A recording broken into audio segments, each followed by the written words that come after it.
Let's talk about cactus a little bit. We're always trying to reproduce all the kinds of plants we can here.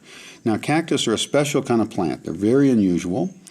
They have big, pretty flowers, and they take a long time to grow. So they haven't always been a priority, but I have a little extra time right now, so let's learn about cactus together and how we can reproduce them. Some cactuses make babies on the side of the plant, and that's cool. You can take the little baby off and put it in a little pot, and it will grow for you as well. But today we're going to learn about growing cactuses from seed. So the cactuses will have a fruit after they have a big flower. We want to collect that fruit when it's mature, but before it dries out or rots. So we collect those seeds, collect the fruits, and then we're going to cut the fruit or just pinch off a part of it, depending on the kind of fruit it is, and put those seeds in water. So you're going to put the fruit of the cactus into the water, and you'll see, in this case, little black seeds. Now these little black seeds have goo on them, right? They're all in a cactus goo. So we want to smoosh that around in the water a bunch and get all the goo off of there. And they're pretty tough, so you're not going to hurt them. Then we're going to want to take those. Do it for a little while. Then we'll want to take them, and we'll put those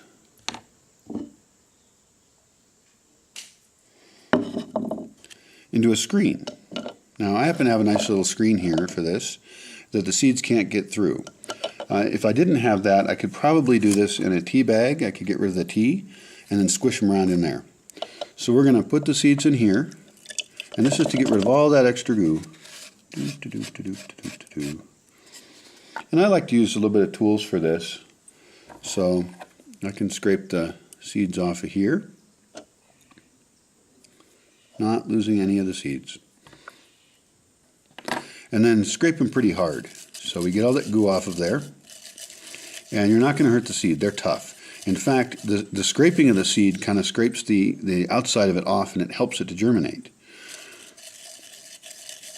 Of course, I'm thinking, it'd be fun to do experiments with this on just doing them raw. We've put seeds in pots and not done anything at all. But we haven't had a very high germination rate. So what we're looking for is to get like 90% of the seeds to germinate instead of 5%. So we'll see about that. Let's put these back in with some water here. And it's easy to lose these seeds.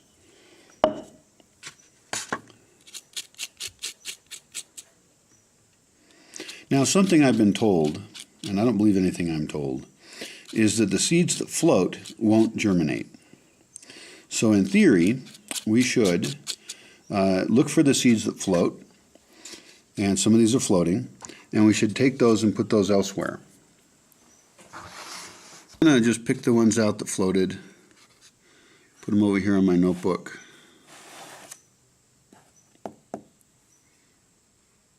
And what I'm going to do in this case is I'm not going to believe the people that say they don't germinate.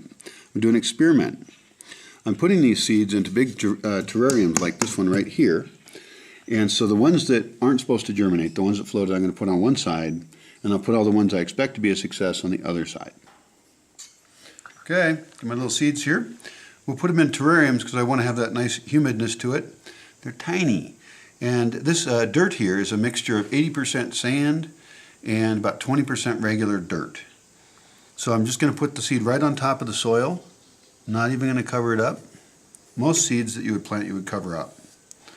Right in there.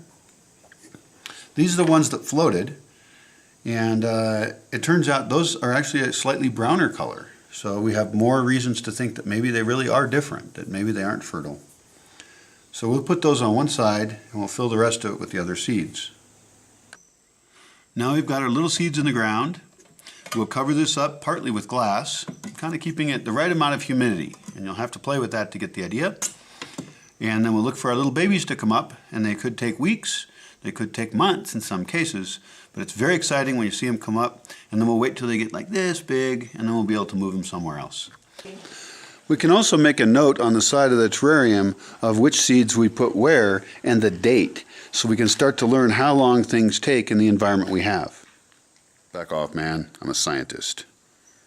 Well, I'm not really a scientist.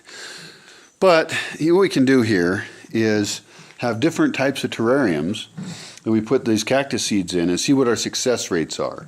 So we're actually naming each one of them. This is a little terrario globo because it's a little round thing. Here we've got one that's más cuadrado, rectangulo, algo. This is verdecito. We'll put little seeds in here as well. And we've got one we made of wood to see if we can do that because that's cheaper for us to make. We could make 10 of those. But the concern is that light's not coming in the side. And so we'll see. Of course, it also depends where we put each one of these. This one over here we've actually had success from. This has been our best success over the years. It has a mesh top, so it's going to dry out faster. But the key with all these is that the little baby seeds, or the little seeds, want to be very humid initially to germinate. But then if they're too humid after that, they can actually get fungus and die. So it's a very delicate process. All we're trying to do here is at the very end have a system that works for this location, and then we'll be able to make thousands and thousands of baby cactuses with almost no work at all. For you, you'll want to do your own experiments and see what your best solution is. But I'd recommend trying a few things. You could try 3 experiments, and then the one that's the most successful, you could try a couple variations on that. I hope you have fun doing your own experiments, and we'll all have more fun cactus in the world.